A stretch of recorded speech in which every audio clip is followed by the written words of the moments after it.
Hey, good morning, Eastern Oregon, and welcome to this March 21st version of AM Live on EOA, your connection to Eastern Oregon, when we're on the EOA network. And here in just a bit, we're going to have Trevor Winder. Is going to be with us. Winder. There we go. Winder from the Elgin Opera House. Yeah. I knew you were going to do. I did that last night with the. Did you? With our guest on the Cody Bowen show. Oh, yeah. What was her name? Keekley? Yeah, I don't even. Kekley? I think I don't know. Yeah. The names are hard for me, man. She did well last night. Yeah.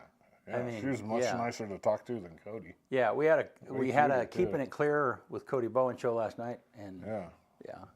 It was good. It was good. In the news right now, there's something big in Major League Baseball. Shohei Ohtani, he's the face of baseball. I mean, he's literally the MVP the last 2 years. He's the most popular person in baseball.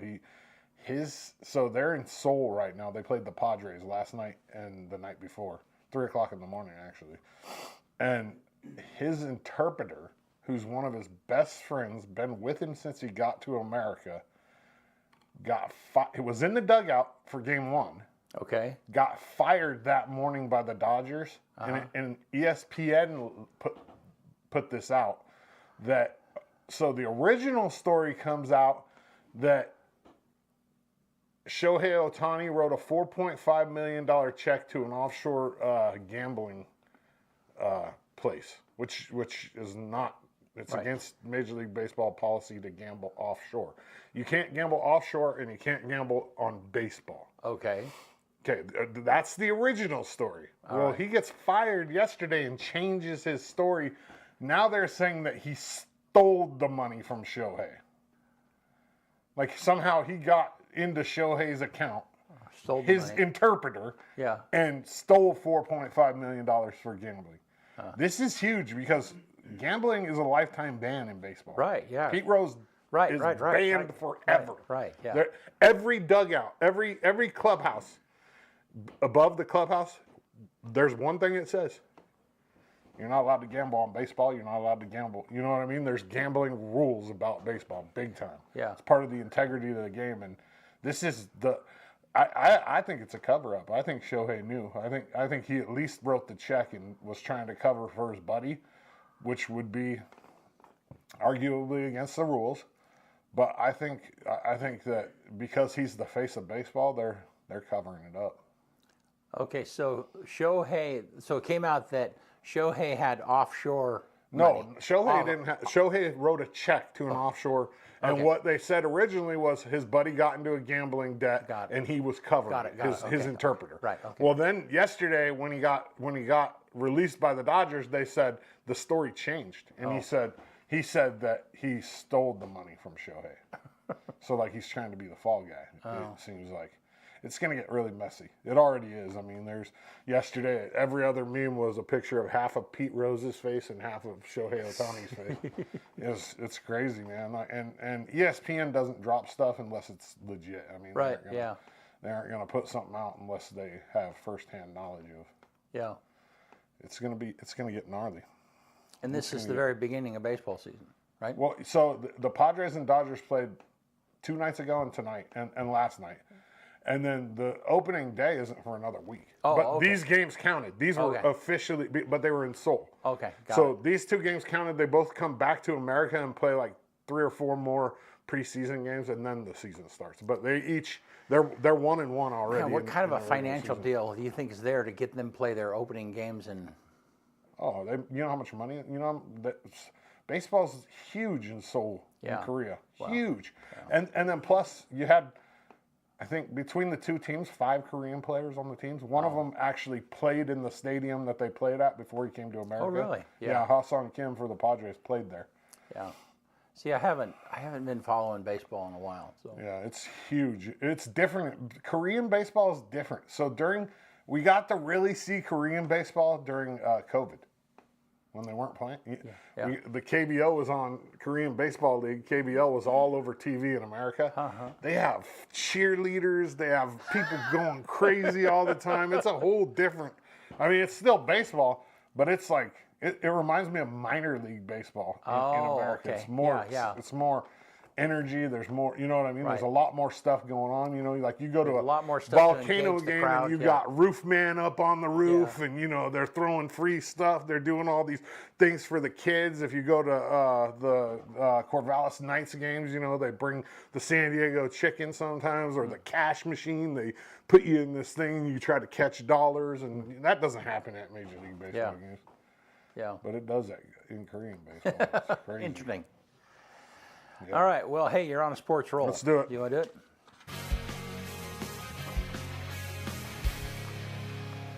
AM Sports Report brought to you by Hobby Habit. They're having a Traxxas slash sale right now. What that means is for the Traxxas RC cars, you either get a $25 discount or a free LED light kit. And those things are sweet, man. They're some of them go like 70, 80 miles an hour basis, you know, depending upon the batteries that you have in them, which is nuts. Yeah, I was in there, and they have like slow versions and fast versions. Yeah. So they have like crawl, ones that climb and crawl, and ones that like go like crazy. Yeah. LHS baseball started the season on the right foot on Tuesday. They beat Mac High 16-6 right here at Optimus. They play again Saturday versus North Merriam at 3 p.m. right here in town. So get out there and support them. I don't know what the weather's going to be like Saturday, but I can't imagine it's going to be real good. LHS softball's in Idaho over the weekend for the WPT Classic. They're off to a really good start. They're 3-0, and I'm kind of excited to see what this softball team does this year. They have quite a bit of talent, and they're you know, like LeGrand Sports is outside of wrestling has kind of had a rough year, and football, basketball wise, and this softball team, you know, it's going to be a bright spot. I think they're going to compete for a possible state title. We'll see. I mean, I'm sure they're going to be in the top 8 by the end of the season. EOU softball's in Portland this weekend for 4 games versus Warner Pack. EOU baseball is in Lewiston, looking to get back on track against LCST, a really tough LCSC team. The baseball team, they started out good. They're on a little bit of a rough patch right now, but I still got faith in them. I think they're a lot better than they were last year. EOU Track and Field will send their multis to Forest Grove this weekend on Sunday for a multi-event at Pacific University. That's it for sports. We're moving into the weekend. There's really nothing here. Like, all we have is a baseball game on Saturday. I thought it was on Friday, but it's on Saturday. North Marion, 3 p.m., Optimist. And Sports Report brought to you by Hobby Habit, just for the fun of it. Good stuff. Yeah. All right. Well, let's look outside. And it's man, we've had some just beautiful several days. It's going bye-bye, BC. Yeah. Let's look at that weather. It's See what going that graphic bye-bye. is. Yeah. Oh, well, so this has changed a little Right. bit. It is. Yeah. It's gotten a little warmer on the forecast. It's Right. still going to drop down to freezing on Sunday, Yeah. but this is a little bbit better. A little bit better than what we saw on. We're still going to get some possible snow on Sunday, though. Yeah. And then Saturday, showers. I don't like that. Because that's the day where we're supposed to have a home baseball game. Yeah. Baseball and rain don't mix very well, as you know. Right. I mean, it's not. But baseball and snow is like even worse. I mean, I'd rather it snowed when I was playing baseball because the ball doesn't get as wet. Oh, okay. You know what I mean? Like, Yeah. rain is just brutal. Yeah. I mean, I'm talking like light snow, like not like sticking snow. Right. But I'd rather have light snow than light rain for Right. baseball. Yeah. Because rain just is. I mean, Because the ball's heavier too when it's wet, right? I mean, the weight changes and everything. Yeah. Yeah, but the whole key is to keep the ball out of the water so it doesn't get heavier. Right. If you're a pitcher and you're pitching in Eastern Oregon, Yeah. and anybody that's pitched in this area knows you do everything you possibly can to keep them damn balls dry. Yeah. Because A, when they get heavier, you throw them slower. But B, when they get wet, they're slippery. Yeah. You know, it's hard to hold on to the dang thing. Yeah. And so, yeah, Especially if you're trying to finesse it in some manner. Yeah. yeah, As a pitcher. or do anything. I mean, Yeah. you just throw it. Yeah, It's slipping out of your hand, and you want to know one of the things I used to do. So I know we were talking about weather, but That's all right. When you're a starting pitcher, and I did this all the way through college, nobody ever really stopped me. I mean, I had one umpire say something about it, but they give you a ball to warm up with, a game ball, before the game. Yeah. So you take it to your bullpen, and you're getting a feel for, so especially on the road, because you don't know what kind of baseballs they use. Everybody uses different baseballs. At home, you know your home baseballs. Right. But on the road, well, they give you the ball to warm up with before the game. You take it to your bullpen. Well, Right. I'd warm up, and then I'd take it in the dugout with me, and I'd use my teeth, and I'd bite the seams to raise the seams up all the way around the whole baseball. Yeah. And what it did was just give you better grip. Give you a little, yeah. Especially for like your curveball, because you're pulling down on a curveball on the seam, trying to get that thing to spin. And if you bite on each side of the seam, it raises the seam up. And you'd see me in there. It looked like I was eating a damn taco with a baseball in my mouth, just chewing that thing up. And then, of course, you just get it as dirty as possible. Yeah, but how do you use that ball when you go out? I mean, It's a game ball. You give it back to the umpire. Okay. You get so if you're the home team, the other team's hitting first, you take that ball out with you when you go to the mound and start pitching. That is the game ball. That is the game ball. Yeah, they're game balls. And then if you're the visiting team and your team's up first, you just give it to the umpire, or you can hold on to it till you go out there to pitch. Because there's like 5 or 6 game balls. You only got that one. So Right. But as soon as it fouls out. well, it comes back in high school and college. Oh, does it? Yeah, you don't get to keep, unless it gets like a cut on it or a scuff. It stays in the game the whole game. So well, I guess that's right. Yeah. Yeah, and you can always ask for a new ball. So if the umpire has the ball and you know it, you tell your catcher, hey, get me another ball. Get me another ball until you get that ball. And then, yeah. There's a huge advantage to it. There's also a huge advantage to having the ball a little bit darker, like getting it dirty. Not only does it provide better grip when you rub it down with dirt, but it's also harder to see because it's not as white for the hitter and for the umpire. You don't want the damn umpire to see it either. Like if it's on the outside corner, if the umpire can't see it real well, he's probably going to call it a strike if it's close. You know what I mean? So it's like there's some tricks of the trade when you're pitching. Put a little Vaseline right here on your cap. Anything you can put on that ball to make it do anything weird. I saw a video the other day of a pitcher, and I don't know who it was, and he had the three.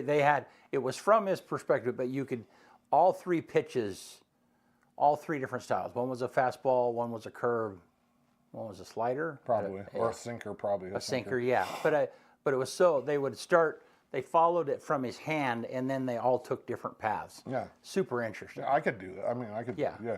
But I had never seen it. I mean, it was just so clear in that particular illustration. Yeah. Yeah, that's the one, when I was a pitcher, that was one of the things I was known for. I had really good movement on the ball. Yeah. So like I could cut it in on a righty, cut it away from a righty. I threw almost like a 2 to 7 curve.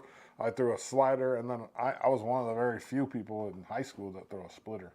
And What's it a was splitter? like a split fingers where you jam it in between these 2 fingers, and you snap it down, and it tumbles. And it's like probably about 15 miles slower than your fastball, but it looks like a fastball, and it kind of knuckles But it dives, and dives. Yeah. Yep. All righty. Yeah. Okay.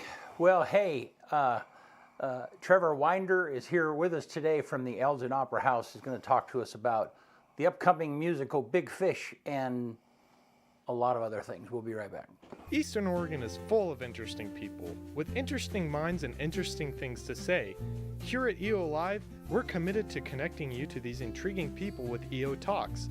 We let our special guests share their ideas and life experiences with deep, open, engaging, and inquisitive conversations. You'll also be informed in depth on some of the most recent and relevant events, issues, and more.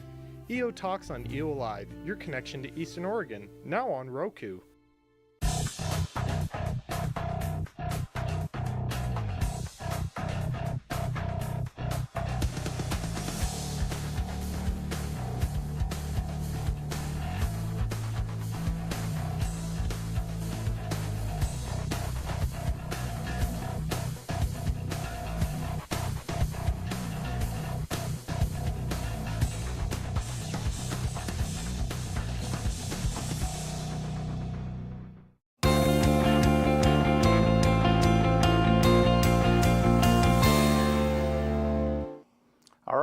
We're back with Trevor Winder from the Elgin Opera House and a number of other places. Oh my gosh. Yeah. Yeah. How you doing, man? I'm good.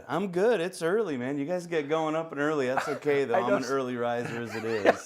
I'm not. No? Yeah, no. Terry told me the other day. He's like, yeah, I don't know if we can get him, because at first when we talked about Big Fish and Yeah. we did a promo and I said, well, let's have him on the morning show. And he's like, I don't think we can get him there. Yeah, and in fact, your wife was on here, Aubrey. That's was not right. too long Yeah, ago. she sure was. Mm-hmm. Yeah, and that same thing happened. Well, I might be able to get Aubrey there, but I don't know Yeah. if I could get Trevor there. Oh, man. Well, I'm a glutton for punishment, so I decided to go back to school up at EOU to finish my Oh, that's music right. Yeah, degree. Early 8 a.m. classes, and I think I'm going to avoid that for the next term, though. I think all my classes will be starting at 11. Yeah. So I will get to sleep in a little bit, which would be nice. Yeah. Yeah. Well, good. Well, hey, I'm glad you're here with us. Yeah, me and, too. And so let's start with, I mean, you've been around for a while. And Yeah. I mean, coming up on, I think it'll be my 18th year in the Valley. Took a little, I didn't take a little break. Moved over to the Portland area after Aubrey graduated from EOU for almost 5 years, but bought a house out in Somerville last June, and I'm officially a Union County native again. Yeah. Now you're a gun guy too, which is Yeah, like yeah. super. I mean, because I don't to put theater, Right. music, and a gun. Yeah, I'm kind of an enigma, man. Yeah, and it's not just slight gun. I mean, Yeah. you're an instructor. I don't know. Why don't you talk about that? A little bit? Yeah. So And how'd you get into that? Well, so I grew up in Southern California, and it's so funny when I moved up here. People are like, "Don't tell people you're from California," but more and more people that I talk to, they're like, Yeah. me too." Yeah. Technically, Me too. Yeah. See, technically, I was born in Washington, so if it gets real ugly, I'm like, "Oh, I lived in Prosser," but I did. I grew up in Southern California, and in SoCal, man, guns are kind of taboo. People have them, but they don't really talk about them. Right. Well, I moved up here to Northeast Oregon, and you guys got Way different. hunting rifles in your pickup trucks hanging out in the window, man. Right. And bought my first gun. It was a Mossberg 12 gauge from a buddy of mine, and kind of fell in love with the shooting sports. Got involved in IDPA. Then I started giving the concealed carry classes. I'm still licensed to do that, but I actually took a step back. I closed the business at the end of last year, and I jumped into music with both feet, really. Music's what I wanted to do my entire life, and I just I'll be 43 this year, and I figured probably time to get on that, Yeah. So talk about your music. How did you get involved in music? Oh, man, I've been a musician since I was a kid. Dad played guitar and sang, and his acoustic guitar was kind of the first instrument I picked up. He taught me a couple chords. We had a piano in the house. Great grandma gave us her piano, so I always had access to a piano. I didn't really start reading music until high school, though. I joined band thinking I'm going to learn how to play snare. Those snare drummers are so cool. And the band director goes, we need tuba players. I'm like, Tuba? Okay, guess I'm playing tuba, man. And then I joined Tuba? I know. So I joined jazz band thinking, I'm going to play these sick guitar licks, all this cool jazz guitar. And the instructor goes, we need a bass player, man. I'm like, all right, I'm already playing tuba, might as well. So I picked bass up and picked piano up over the years. And I didn't really get involved with, my first production out at the Opera House was Shrek. I played bass guitar in that, but I didn't get involved in acting and singing and stuff until 2017. It's always something that I wanted to do, but I was just kind of the bass guy, the bass guitar guy. And got involved out in 2017 and kind of been going strong ever since. Wow, so that's the first real theater stuff that you did? Yeah, there was Catch Me If You Can, and I played the lion in The Wizard of Oz out there, which was super cool. My kid brother played the lion when he was in high school. Yeah. So it was a little bit of a hat tip to him when I got to do that as well. Well, that's fine. So I was in My Fair Lady in 2016. That's right, yeah. So we kind of just crossed paths there. Yeah. Right on, man. Yeah, and so and that's kind of where I first met Terry. Yeah, I mean, because I was Henry Higgins and he was Colonel Pickering. Yeah. Back in the and, day, man. And I didn't even know. I didn't have, but we spent quite a bit of time together. Right, yeah. As you do in those productions. Well, and it was super interesting because he wasn't the director; he was just a fellow actor. Right, But- right. He had a but guest director come in. Right. Yeah, Yeah. yeah. So that was kind of a very interesting. Yeah, we've become really close since then. Yeah, right on, man. So since then you've done several musicals. Yeah, yeah. As a matter of fact, so I started with Catch Me If You Can. We did Wizard of Oz. Then immediately after that, we did Addams Family. I got to play Gomez. That was Right, just okay. a fun time. Then we did one called Little Princess, and then we moved away, and then I came back and did School of Rock a couple years ago. And that was a cool one, man. Highlight of my life, all live instruments. The kids all played their instruments live. Brent Smith came out and mixed for us. Big old 32-channel Behringer mixer that he Yeah. mixed everything on. That was probably the most stressful show because it was so tech heavy. All the instruments were wireless, and when you're in a live show and you go like this and the guitar doesn't play, you go, okay, we're gonna pivot, and Yeah. it's kind of the joy about live and theater, too, but- I understand live tech issues. Oh yeah, I bet you guys do. Yeah, you got to figure it out on the fly sometimes, man. Yeah. Yeah, and so no, that's super cool. And you guys did a fundraiser recently. Yeah. So we've got this to tell you all the hats that I wear. So starting in January, EOU has their choir show every year. right. I was in the choir show, and then immediately after that, or during that, we have our crew out there in Elgin called Opera House Youth Actors, and we just got back from a trip to Utah and stopped in Nevada, and then they sang at Disneyland. Totally fun, but you could imagine hat after hat after hat. Meanwhile, going to school and learning lines and dances and songs for Big Fish. And anyway, yeah, the crew, super fun. Really a good opportunity for me to work with kids and do what I wanted to do, which was share the love of music without having to go through public school. But I got mad respect for teachers, so if we have any teachers watching this, my heart goes out to you, but the institution just wasn't for me. Yeah. So you mean like in high school? Well, yeah, so I went out to Pacific University out in Forest Grove and was a music ed major. Okay. And through the pandemic, I had developed this heart condition, and kind of long story short, didn't want to get the second round of shots. So Pacific said, well, you can't come back. And I said, well, I guess I'll go substitute teach for 4 months. And I did that, and then I went, well, I don't want to be a public school teacher because that wasn't fun. So moved out here, we did School of Rock, and then got hired on at the Opera House and figured, well, I better go to EOU and finish this music degree up. Kind of gives just a little bit of, credence to what we're doing out there. Yeah. The guy knows what he's doing, and have just kind of been involved for the last couple of years out there music directing. Yeah. So how much longer do you have to go to EOU? 1 year. Okay. 1 year. Next spring, supposed to be graduating. That's the plan anyway. Okay. So as long as I keep my nose clean and keep the grades good and everything else, hopefully June next year I'll be walking. Now, what does a musical director do at? Oh at my gosh, man. Elgin Opera House. So the first thing that I do is it's akin to a choir director where I need to sit down with the score. I read the music, I teach myself the parts, so when we come together for music rehearsals, I can teach everyone the parts. Right. And then aside from that, the other hat that I wear is sound designer and sound engineer. Well, we have a lot of effects, a lot of sound effects, a lot of edits to the music, some backing track, stuff like that for recording that I'm responsible for as well. And this particular one, I'm not only music directing, but I'm starring in Big Fish. So again, hat. But school's done for the term. I'm officially on spring break now, so it's kind of both feet in Big Fish. Yeah. Yeah, and so now in the past, I mean, when I did My Fair Lady, we had canned tracks that we Sure. did. Now, is that still, are you continuing that, or is that kind of? Yeah, we are. We try to do live shows about once a year. But you can imagine No idea. even just having a cast of 40 or 50 people and then getting a band of 7 or 8 musicians again. Musicians are just busy people. They're always gigging, they're always doing something.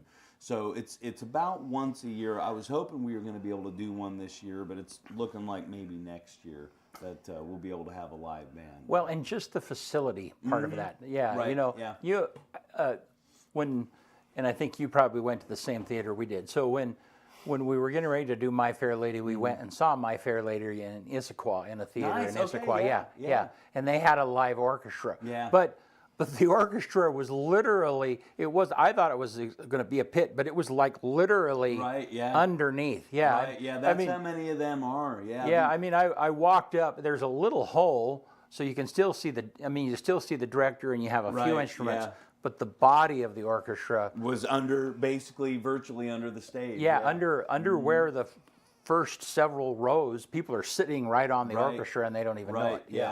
Yeah, we've had our orchestra in a ton of different places. We've had them in the very back of the stage, 15 feet in the air. We've kind of had them in the front a little bit, but that is another kind of difficult thing. You know, it's a 100-plus-year-old theater. Space is kind of limited. It's kind of guerrilla theater sometimes, but a lot of ingenuity, you know, to figure these things out. Well, and I experienced that Terry's.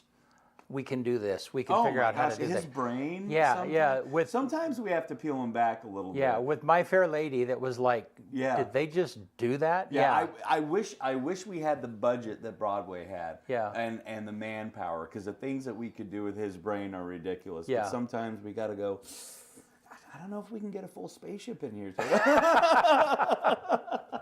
Yeah.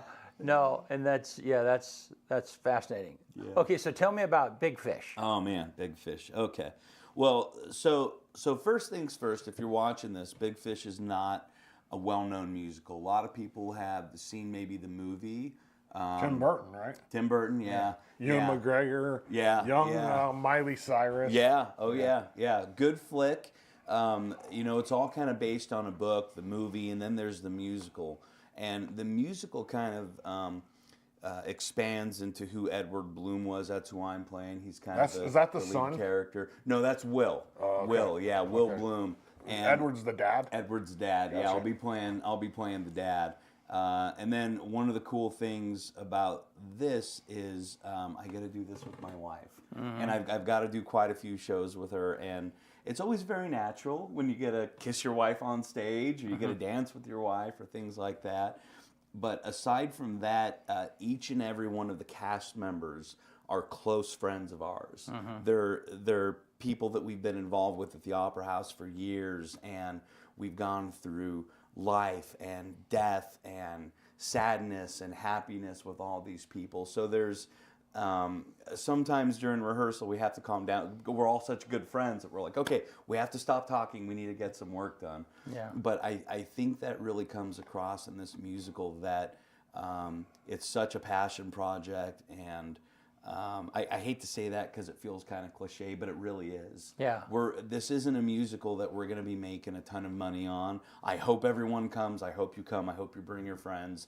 But we're working really, really hard on this, and we just need to get butts in the seats. Yeah. So if you're watching this, tell your friends, tell your family, come down. Let's sell opening weekend out and get the good word out, because it's a beautiful show. Opens April 5th. Opens April 5th. Yeah, and so where does Big Fish, what does that title refer to? Yeah, so the entire premise of the story is Edward Bloom is a storyteller. Okay. He takes real life stories and expands on them and makes them larger than life. And he does that really for the benefit of his son. Okay. To kind of tell these big stories and kind of entertain his son. But that's who he is.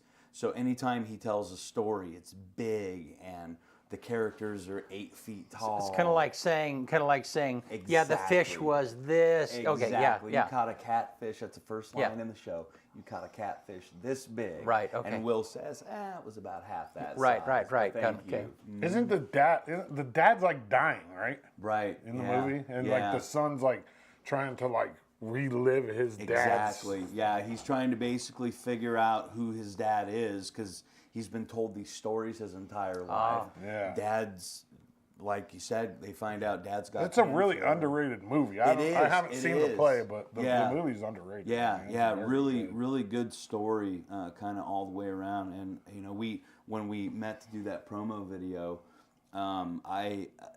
it is a story, yeah, about cancer, but it's also a story, just you know, about father and son and relationships and bonds that you kind of wish that you know were there, Right. And then you get to the end of your life and you go, God, I wish I could do it all over again, Right. You know, and it makes me reflect every time we even dance through one of the songs or go through some of the lines about, gosh, who in my life can I forgive, or what small things against me can I forget, because we're here once, right? This show's Who should going I to kill call me. today? Like, Right, I need to exactly. call Yeah, somebody. yeah. Exactly, This man. show's going to kill me. I can tell. Oh, Right off. buddy, I struggle to get through it. Yeah, I do. yeah. I mean, we have my final number. We have gone through probably 20 times.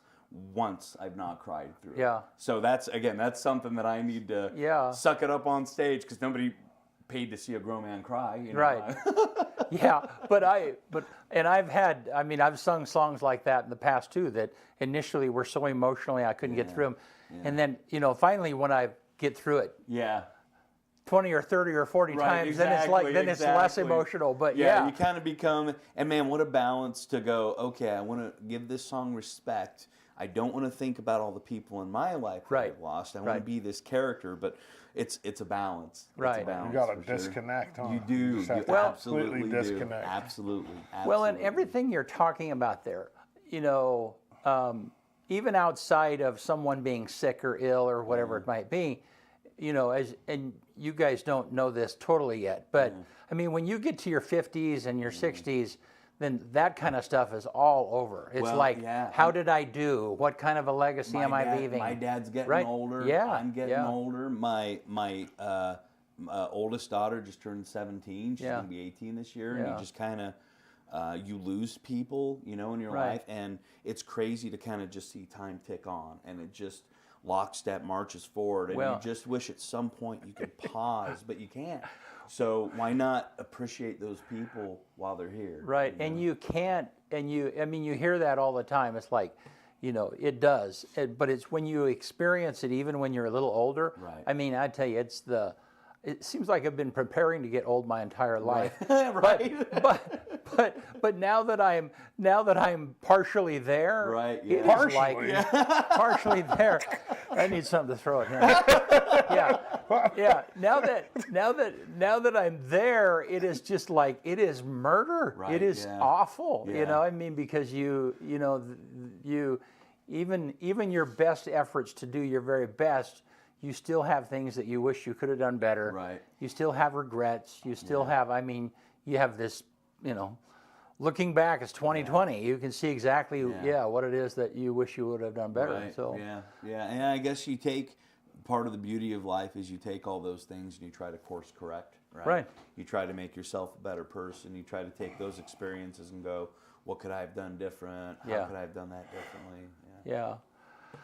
Well, that's heavy. Yeah, it is. Yeah, it's a heavy show, but like I said, it was pretty life changing for me when we went and saw this show in Issaquah. We saw a junior production, but even the junior production with 16 to 19-year-old actors was enough to go, oh my gosh, you know. And then to watch the Broadway production that's on Vimeo, and to read through the story and sing the songs, it really just trying to kind of absorb that and not necessarily transform who I am, but you know, let it kind of shape and mold me and help me care more and be kinder and things like that. So now the movie was not a musical, right? Movie was not a musical. But this is, okay. This is, yeah. This is song and dance and huge numbers and a canon and, you know, like we talked about the other day, a circus scene that's going to be pretty amazing. Yeah. But I think that, I mean, I can tell, I'm, you know, been involved in music my whole life. And you can tell just when a song starts. Right. It's like, oh, this is going to kill me. Right, I mean, yeah. Oh, yeah. you just have that feel, you know. And absolutely. And I mean, Tanya and I'll be watching a movie together, and I can just tell. It's like, oh yeah, this thing is going to hammer me. Oh yeah, absolutely. I don't even know what the plot is. Yeah. Man, music especially moves. Right. You know what I mean? I mean, you try to imagine the Titanic without music. Right. Yeah. Or Schindler's List without music. You know, and for me, that's what separates a straight play from a musical. I love straight plays. I've been in them, but when you put the music aspect into it, that changes the emotion of everything. It enhances the 100%. For sure. And the guy that wrote this one, Andrew Lippa, also wrote. I mean, he's written or composed a lot of shows. He did Addams Family. He's done a bunch of other stuff, but his style is a very storytelling style, which is cool. But you can kind of hear, I'm going hoarse a little bit here, just from a lot of high notes, a lot of tenor notes for sure, but all beautiful music. Yeah. So I'm curious. So did you do any theater in college or earlier in your life? Or? No. I'm trying to think. But like you are such a ham. That's what I'm trying to get. Well, my dad always used to say he could leave me alone in a room full of people and come back and I'd know everybody by name. Yeah. I've always just been very outgoing, try to be warm and friendly, and I think that lends itself pretty well to the stage because I can just kind of be myself. You know, even during School of Rock, people be like, "Oh, you're such a great Dewey fan. You like Jack Black." And my wife rolls her eyes. She's like, "That's literally how he is. That's who he is." So I don't know if it's acting or you know what, maybe just being myself on stage. But, It's funny because on social media I saw Jack Black doing different things or whatever. Yeah. I can't remember what it was, and it's like he is the same character. Right? Yeah. He is. Yeah, I mean, so like if he picks up a microphone, even in a impromptu setting, it's the same dude. You're getting Jack Black, man. Yeah, 100%. Yeah. You know Jack Black's first movie? Trivia. Jack Black's first movie. His first movie? Ever. I'm trying to think if Saving... It's a hard one. Saving Silverman was before School of Rock. It's before that. It's before that? I don't know. Waterworld. Really? That's right. Yeah. He was in Yeah, Waterworld. he's in one of those ships. Oh, and he my has a gosh, speaking part how too. Funny That's with the very Kevin first- Costner. Yeah, Man, that's a great the flick. box office bust. Yeah, how funny, man. Yeah, Jack Black. He's in one of those weird ships. You know. I gotta look for that now. Yeah, I gotta look that up. So have you seen him as the funeral director in? There's a movie, and every time Kevin Loveland is here, it's like you got to go see that movie. No, I haven't. He plays a happy, cheerful funeral director. Oh, how fun! The movie's called Bernie. Bernie? Of course, Kevin would tell you to go watch that movie. No, I Oh, you tell tell Kevin. Kevin, oh, yeah, it's okay, like you've got it because I've seen it. It's not. I mean, it's probably 10 years old or something like that. And At least. yeah, Bernie. and Okay. yeah, but still, it's and he is less of Jack Black in that particular character. Now that I think about it, Interesting. He must have told him to tone it down. Yeah. Well, I think that was really before. I think that was before School of Rock. So that was before, or it wasn't he in Before they unlocked the key and said go for it. What was the other one that he was in where he plays a Mexican bandit or like He plays not a a bandit. luchador. Yeah, he plays Nacho Libre. Yeah. Great flick, man. Great flick. Yeah, he's fun. He's a classic. Nacho Libre. He was here in Eastern Oregon last year. He sure was. As a matter of fact, he was went out to Wallowa Lake, took a bunch of pictures with folks, and then I reached out to his PR team. I said, "Hey, we're doing School of Rock at the Opera House. I know he just came through here. Would he be willing to come on stage some night and play a little guitar solo?" Yeah. And I didn't think they'd email me back. She did. She said, "I'm so sorry. He's busy during that run." Oh, dang it. That would have been cool, man. Bernie was way after School of Rock, though. Oh, was it? Yeah, was School it? of Rock was like 2003. Oh, he was or like a something. baby during Yeah, School of Bernie's Rock. like 2000.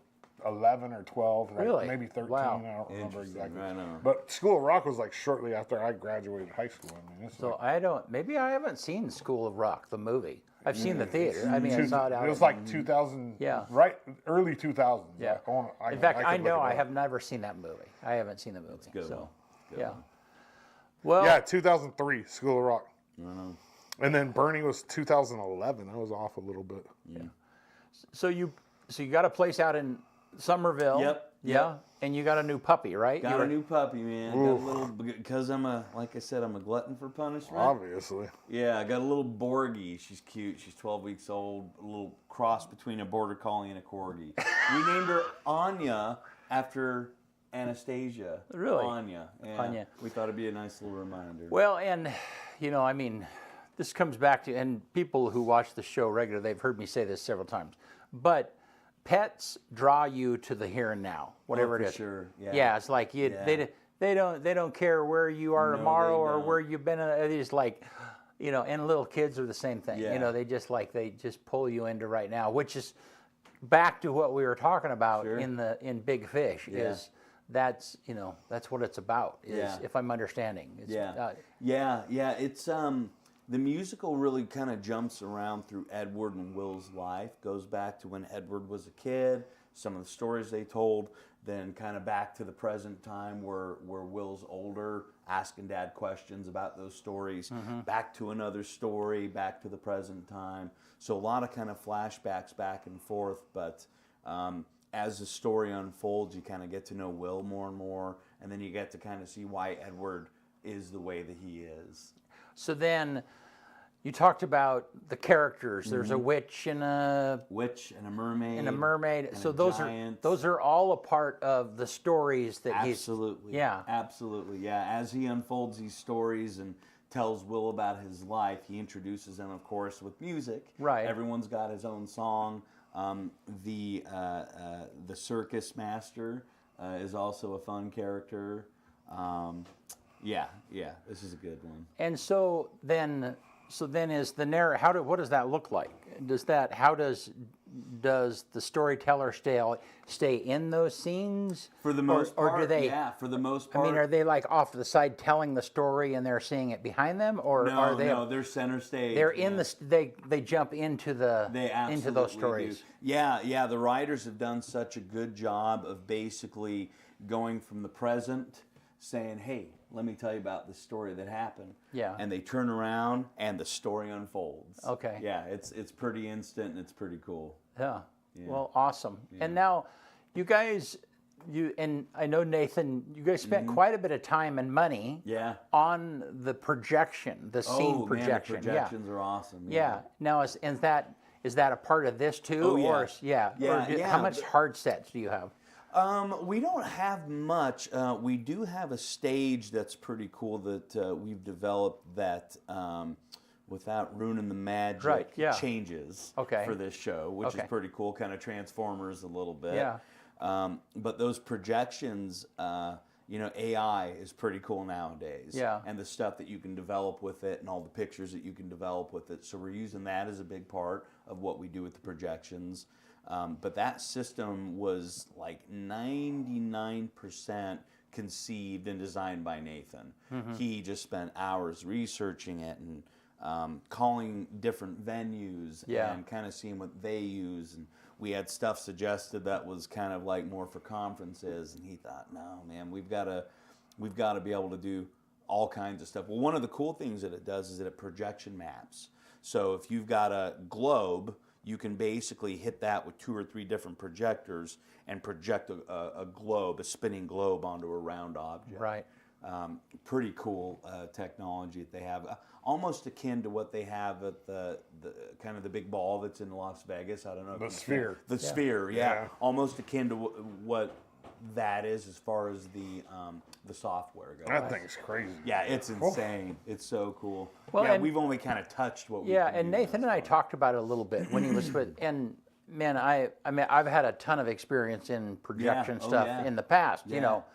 my previous life, but so I understand, yeah. So I saw a little bit of it when I was out. And you Yeah. guys did the you did the fundraiser Right, show. yeah. And so no, that's very cool. Yeah, it's neat. We're constantly adjusting. We just picked up another projector for this show that's going to kind of the ideas we're going to project on some of the actors while they dance, Oh, which is interesting. going to be it's pretty interesting stuff, and it's kind of risky, because you dump a lot of time and money and energy into that, and if it doesn't pan out, you're kind of hosed. But so far, it's worked really, really well. Well, I tell you, I saw a stage production this last summer, and it was, they had the entire back of the stage were actually flats that were video panels, Yes, yeah. And I mean, I was amazed. They became as much a part of the show Right. as most of what I would like, they would have a dancer and he would be out doing a dance. Right. And then all of a sudden there would be 50 of him Right. behind Yes, him yeah. dancing, And clearly it was video that they had shot before and then manipulated. Sure. And they're all dancing Yeah. in sync. I mean, he's actually dancing in sync to a recording. Yeah, insane. But It's still, so cool. but So cool. I mean, unbelievable. Yeah. We saw. I got to go to Vegas last year, and we saw Cirque du Soleil's Love, the Beatles one, and we saw Ka, and both of those heavily utilized. I've seen both of those shows. So Love, you Yeah. know, remember the scrim? They have that Yeah, black scrim yeah. that comes down, and Yeah. they're kind of pushing stuff out of it. Well, that's all the same software and projection Yeah. stuff that we use. But of course, they probably have 50 projectors to our 5 projectors, Right, right? right. Yeah. No, I've seen both of those shows. Beautiful. And fun, Yeah. unbelievable. Yeah, really good shows. Yeah, and I mean, every time I try and describe that, on like in Ka on that show, It's hard to. No, the stages.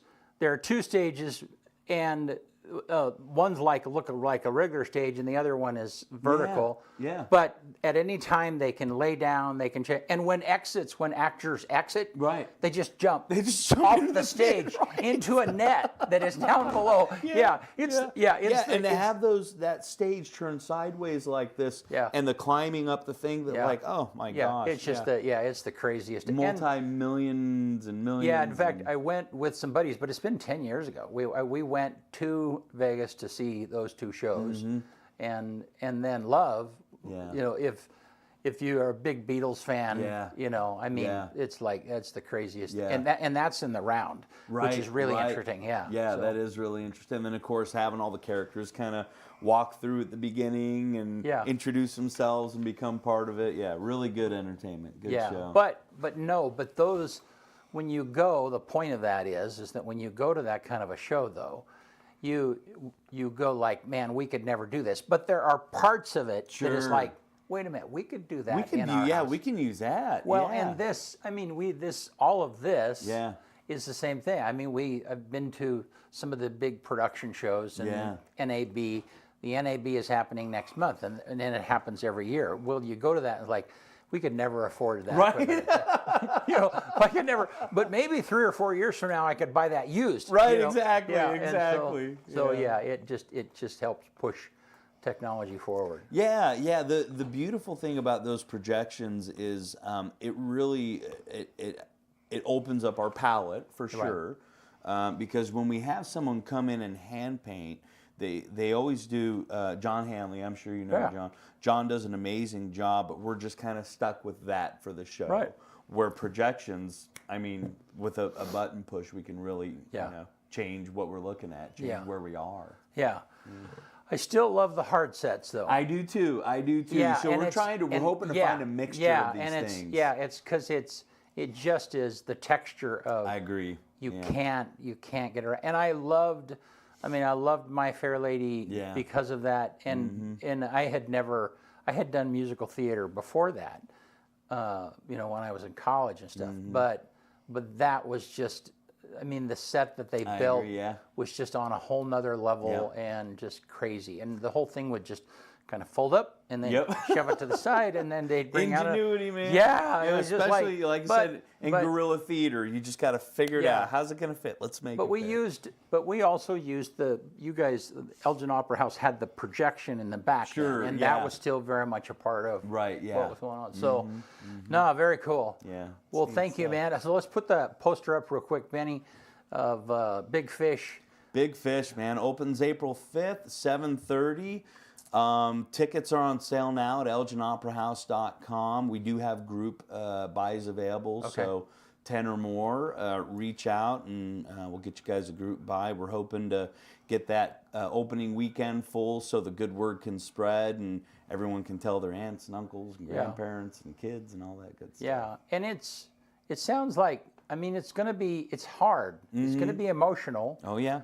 But like you said yesterday in the thing that we were doing is that it's good therapy. Oh, 100%. Grieving is hard. It is. But if you put it off, it's just going to come get you another time. Agreed. Yeah, and even just aside from the grieving, a fun show. Yeah. Fun dancing, a good story. Yeah.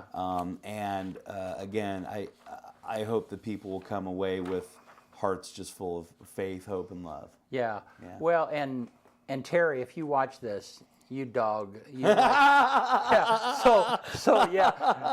I don't know if he even knew what to expect. Like I said, man, this musical especially, I'm still very excited to do it, but just after some events that happened, some loss in our life this year, it just hits so much deeper. Yeah. You know, it's become maybe turned from a passion project to just something that I kind of need to do for me as well. You know.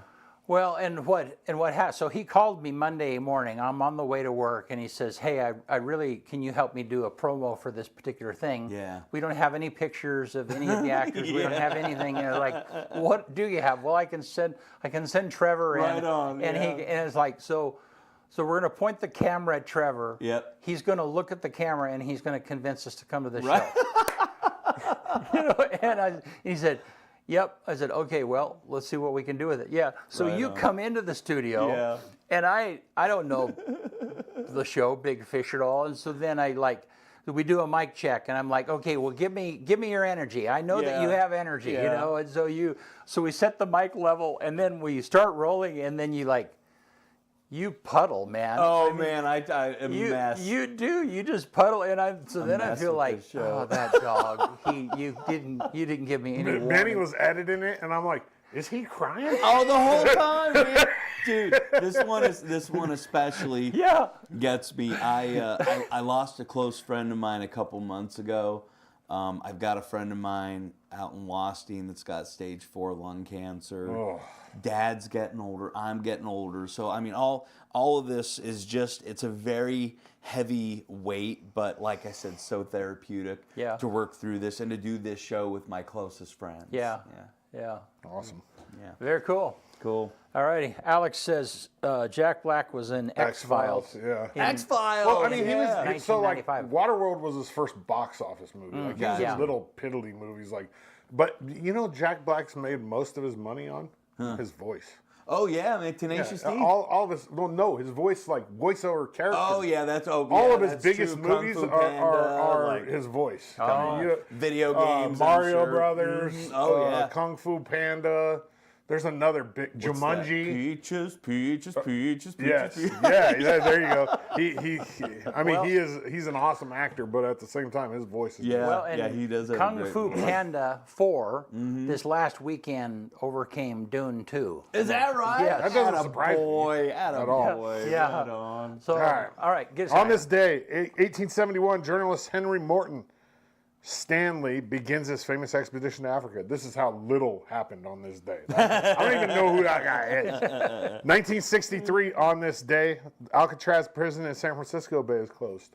The most important thing that happened on this day was in 2006, though. The first ever tweet was sent out by Twitter founder Jack Dorsey. What do you think he said? Hello? Didn't No, he say said, hi? just setting up my Twitter. Oh, right. It's not even called Twitter anymore, Yeah, but it's X, yeah. which Yeah, is just weird. setting up my Twitter. Yeah, just setting up. But he didn't. He misspelt it. It used to be He spelled it TWTTR. Oh, how funny. Yeah, he How misspelled funny. Twitter, and it was spelled TWITTER. Right. But he just said TWTTR. How funny. Yeah. And is that what the branding was for a while? Was the misspelling stick? No, Or was it TWITTR? No, it's always been Yeah. TWITTER. On this day, oh, the number one song on this day in 2004, Toxic by Britney Spears. And then the quote of the day comes from Dwight Howard. And I don't know if it's the basketball player Dwight Howard or a different Dwight Howard, but it says, today's a new day. Even if you were wrong yesterday, you can get it right today. One more time. Today's a new day. Even if you were wrong yesterday, you can get it right today. I don't know any other Dwight Howard, so I would assume that might be the basketball player, but who knows? Yeah. Good saying regardless. Yeah, it's a great quote. Hey, thank you. Yeah, thank you guys. So Big Fish opening April 5th. weekend, April 5th. Yeah. Right on. Yeah. We'll try and get out there. So, Appreciate everybody for tuning in. thank you guys. We'll see you Tuesday. Well, and tonight is I'll let you pitch We're that. going to go live at 6:20. Candidate for